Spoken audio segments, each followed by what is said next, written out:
cold in my mind. Well, I'm real excited to be up here speaking tonight because before every trade deadline, Mr. Shiro says to me, if we can add 1 or 2 players to really help us for the push for the Stanley Cup playoffs, then you have to speak at the Skates and Plates. So I am up here because we've added Lee Stepniak and Marcel Gotch to our team. Welcome. You know the big weekend's coming up because we hate Philadelphia. Yeah, I've heard something about it. I'm sure you've already gotten that, right? Yeah. We hate the Flyers. We hate the Flyers. We dislike the Capitals strongly. In fact, we hate the Flyers. Strongly hate the Flyers. That's Flyers another are a whole level. different level. Whole different level. There's no love lost.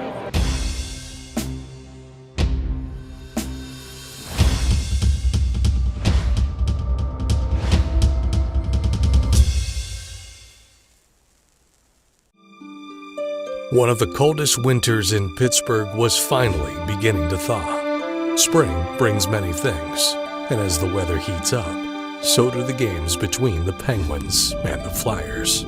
That's a team that's fighting for playoff positioning and our huge rival. Anytime we play them, it's pretty intense. Here's a lead pass now. Shot, score! Here's Rorpick losing the puck to Couturier as Reed going up the left side alone. Sets it up for Giroux, back to Couturier. Now to Reed, and he finishes the play. Matt Reed makes it 4-0 Philadelphia. It's all aspects of the game. We weren't good. They were better than us. I mean, all over the ice. No excuse for that. We got to make sure we bounce back tomorrow.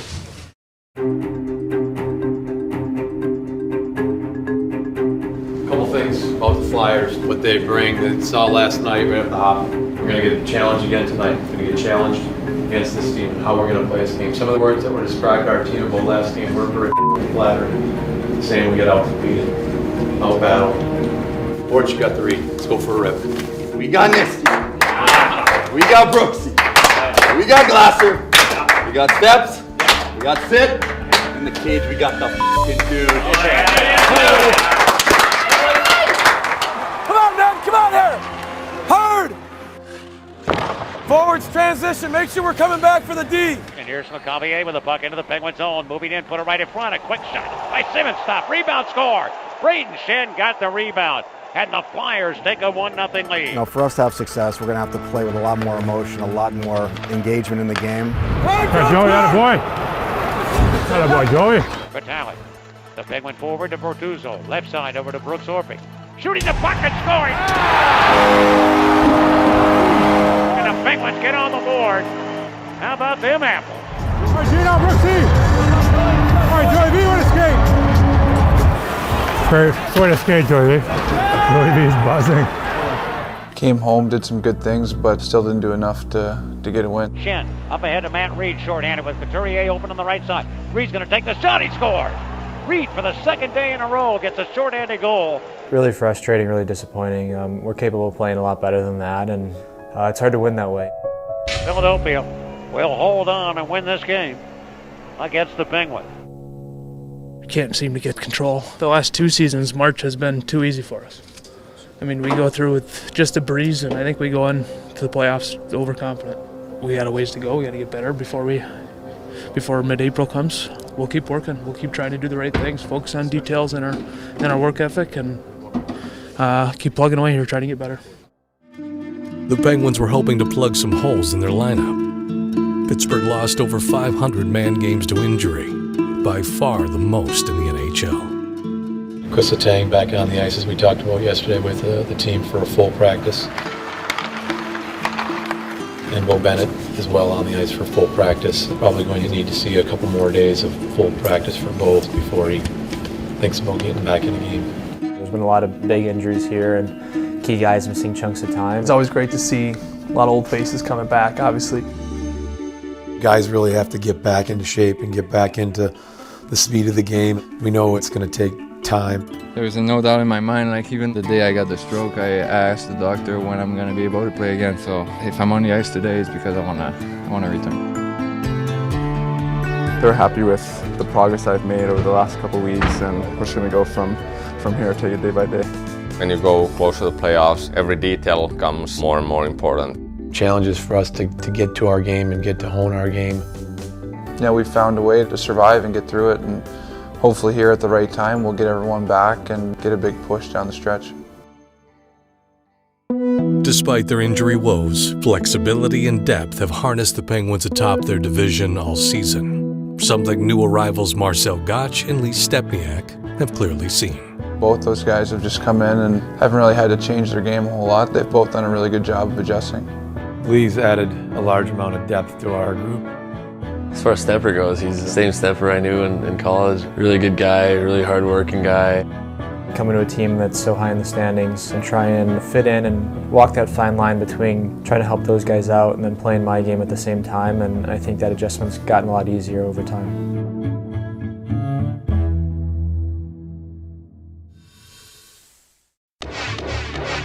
In the midst of a 2-game losing streak, the Penguins were searching for answers.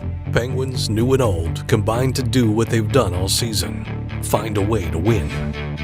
The backhander right to the net, and Zach Pomperowski.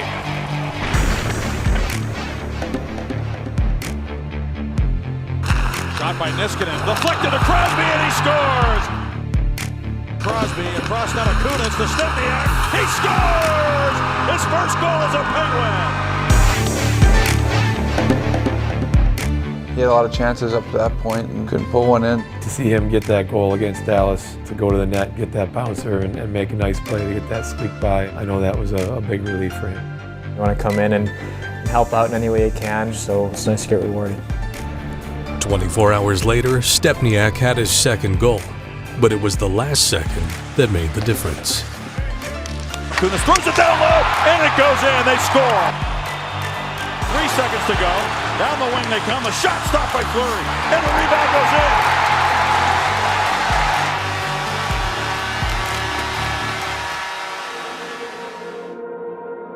in. Tough balance, but just bad luck. It's overtime, but we have lots of scoring chances and 5-minute penalty, and we not score, and tough loss. Evgeny Malkin's toughest loss this season came in Sochi. Failing to win the gold medal in his home country weighed heavily on the Russian star. A conversation with his captain, who faced similar pressure in the past, helped reignite the former Conn Smythe winner. Niskanen takes the shot, lets it go, get that, rebound, score!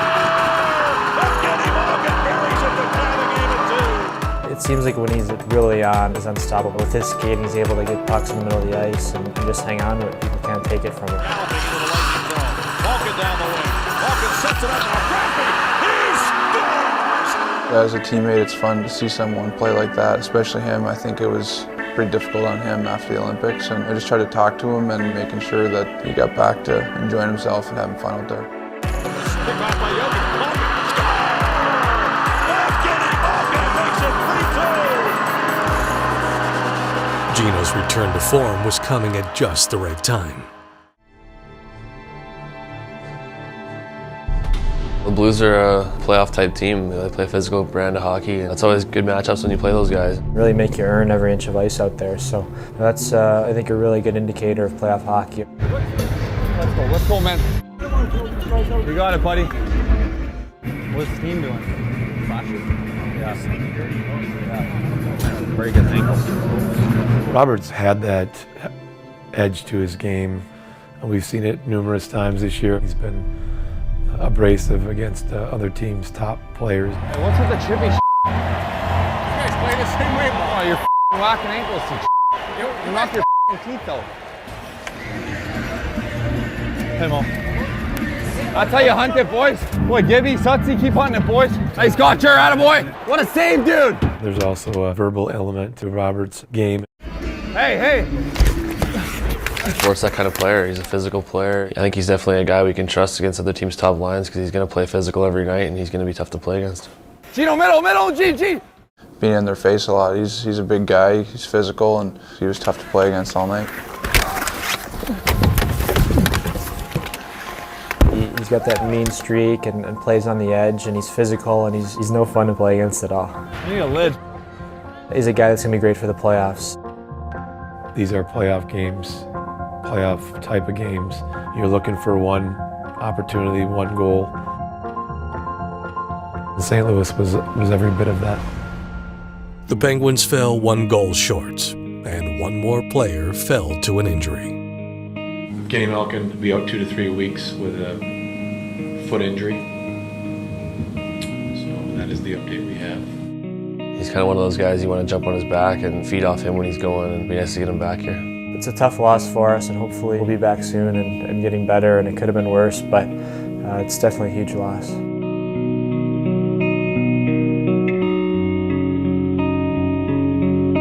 Loose in front, Bacher fires, and he put it in behind Fleury.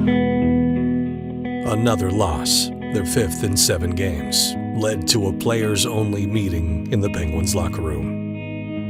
It's something that everyone knew was going on. I think it was just something that needed to be said, and things like that happen probably more than people realize. I think at that point we did have a lot of injuries, and it felt like those couple games, for whatever reason, either hanging our heads feeling sorry for ourselves or just trying to get through the rest of the year, and that's really not the attitude you need. Sometimes it's good to hear a message from someone other than the coach, and it's good to get things off your chest.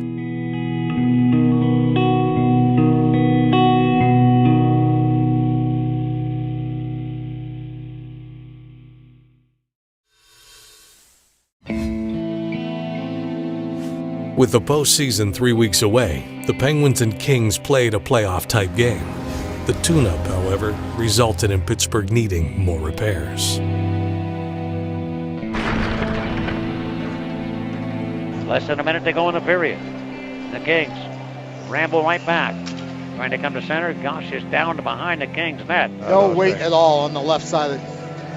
Oh boy, he needs some help to get off. Oh, Mike. Oh Yeah, boy, he's hurt. ankle.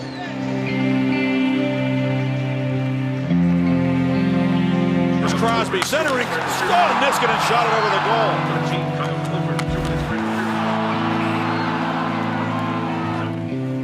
Drop it up to Doughty. Big slapper score. Doughty scores from the high slot. And the Kings take the lead 3-2. Sometimes the puck just fights against you once in a while, but we'll find a way to break out of this and start winning some games. The first break in the injury spell came from Bo Bennett. After missing 50 games, the 22-year-old right winger returned against Columbus, scoring the game-winning goal and clinching a playoff spot for the Penguins for the 8th straight season. Zigzags with his jacket zone, goes to Kunitz, shooting, scoring! Chris Kunitz through the body of McElhinney, and the Penguins take a 1-0 lead. It's taken by Atkinson, turning off the board, shooting it right in front. Dubinsky, great save by Fleury with a left pad. Right side, they'll come in and a wrist shot, score! It's Bo Bennett beating netfighter McElhinney, and the Penguins take a 2-0 lead. The Pittsburgh Penguins end a 3-game losing streak. Feels good, you know. It's great to come back in a game like this. We were on a little slump there, 3 games in a row, and it's good to be out there with the guys again and get a win and share that feeling. The month of March was bookended with games against Chicago. The storyline was there, and Pittsburgh was hoping for a good ending.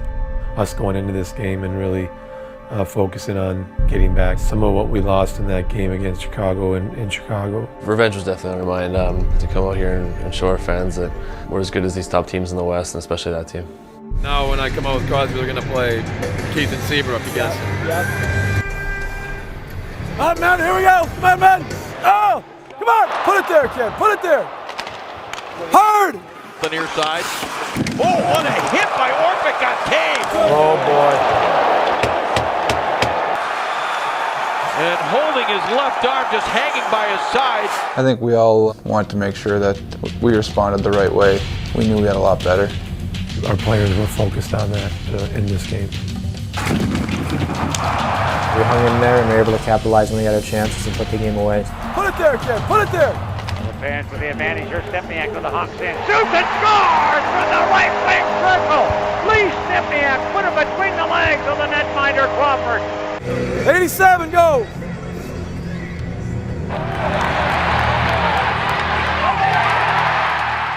Chicago, definitely a playoff team. Definitely one of the better teams in the West. Probably the last 5-6 games we've been playing better and just not being rewarded, so it's nice to get rewarded. The ultimate reward is handed out in June. So while the Penguins were far from their perfect 15-0 record from last March, they know that losing now may benefit them later. I'd rather be 15-0. If we were 15-0, we'd be feeling really good about ourselves. Sometimes, winning tricks you into thinking there aren't things there that need to be fixed. So, a little adversity never hurts anyone. You find a little bit more out about yourself in the bad times sometimes than the good. I'd rather figure those things out now and make sure that we kind of have a clear mind going into the playoffs of, what our game looks like. It's just things I think we know we can work on. I think you get humbled a little bit. You realize it's not that easy. It's hard to win games. And the games we have played have been really good teams, really tight games, and a lot of what we're going to see in the playoffs, the physicality and all those things that have come with those games. It's a good challenge for our team. I think it's a good thing for us. If you're going to have a little hiccup or a stumble, it's obviously better to have it in March than in April. I'm confident that if we get this ship going in the right direction, we're going to be tough to stop.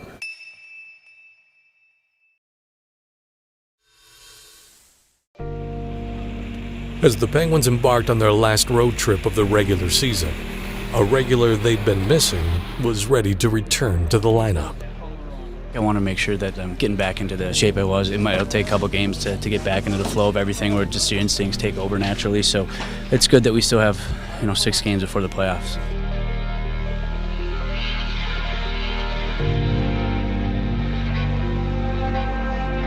Here comes O'Neill, left wing circle. Out now in front. Martin shoots and scores! Oh, how much fried chicken can you eat? Paul Martin makes his debut back, and it's a big one. The Penguins get the lead.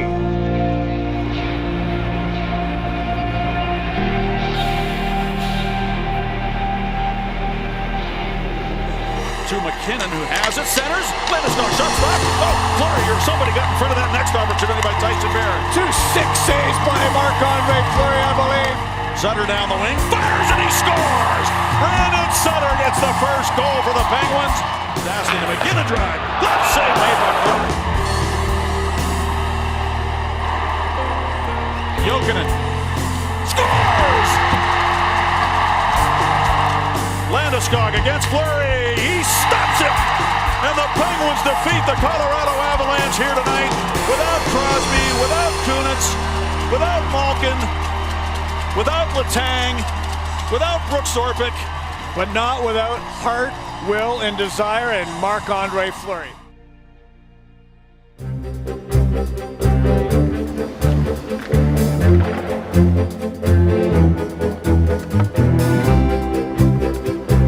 Just want to announce that after a lot of different news regarding our players and injuries, that finally some good news that Chris Letang will return to play tonight. The doctors have basically let it up to him as to when he felt that he's ready to play and come back, and he feels real good on and off the ice, and so he'll be back playing this evening.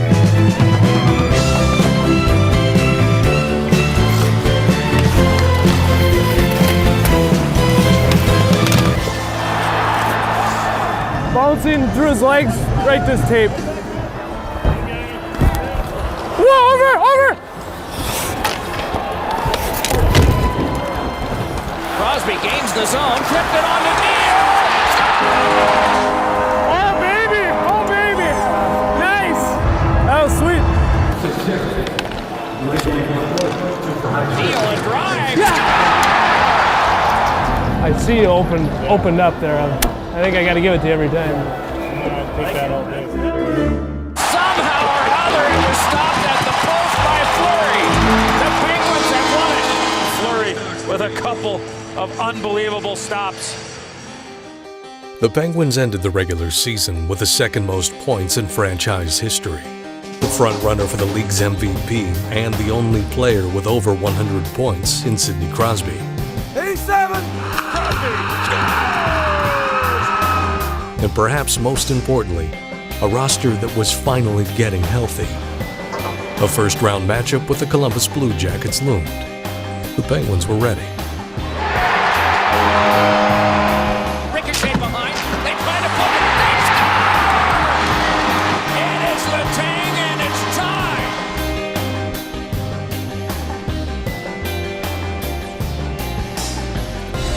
Much appreciated. Thank you very much. Very excited for this team to get focused, to get ready, to get healthy. The mark of this team will be left in playoffs. I'm excited. It feels like a while now that the end of the season or the stretch run's been going on, so it feels like it's time to shift gears and get into the more meaningful games here. It's a grind and it's long, but you get excited for that whole process. That's why we play, is for that time of year. I'm really excited. Just the chance to hopefully go on a long playoff run and prove that you're one of the best teams in the league and hopefully the best team in the league at the end of the year. Look at our 09 team. You had a lot of players that played outside of their weight class, to be honest with you. You don't want to rely on Sid or Gino too much. You want everyone to contribute. Guys need to play outside their comfort zone. They got to raise the level of their game. Guys have to step up, and that's what we did in 09. And I think that's what every team does when they have success in the playoffs. We can score goals. We've shown that all year long, but if we can play defense and keep the puck out of our net, I think we're going to have a good shot at winning this thing. The Stanley Cup playoffs, the tallest mountain to climb in all of sports, were about to start. The grueling hike to the top is something the Penguins have been preparing for since September. Their journey began in training camp with a literal lesson on reaching the summit together as a team. Each member taking a turn carrying the rock, something the Penguins have carried with them all season, in hopes of once again reaching the top of the mountain. You talk about getting to the top of the mountain, it takes everyone pushing together to get there, but it also takes guys individually carrying the rock, kind of a metaphor for our season, to get up to the top of the mountain and to have everyone pushing and carrying the load, and it's been really good for our team. It sort of symbolizes, at least for me, that we're all on this long journey, we're all trying to win and ultimately win the Stanley Cup, I guess, which would be the top of the mountain, but each person's got to carry more than they expected. Everyone's got to step up out of their comfort zone and be willing to carry the rock and go a little bit further than they think they can. We've had the rock as a symbol for our team all year long. But we've talked about it a lot more recently. We want every player carrying the rock, and that's going to be the key for this team in the playoffs as we have success in the playoffs. It symbolizes that perfectly. I think that sometimes when you're getting close to the top, it's the most difficult and feels like you're so far away, but that's why we play, and we feel like we're ready and prepared for that. He's a abrasive guy. It does affect the opposition. He has wearing the mic a little bit in the room, and you hear him talking and chirping, so to speak, on the ice a little bit to the opposition. Sit down. You're an average D on a bad D-core. Come on, man. Yeah. Very good ankle. Tough one, brother. I'm just telling you. That's the best play you've made all year. He's a physical guy. We labeled it the Bertuzzo effect.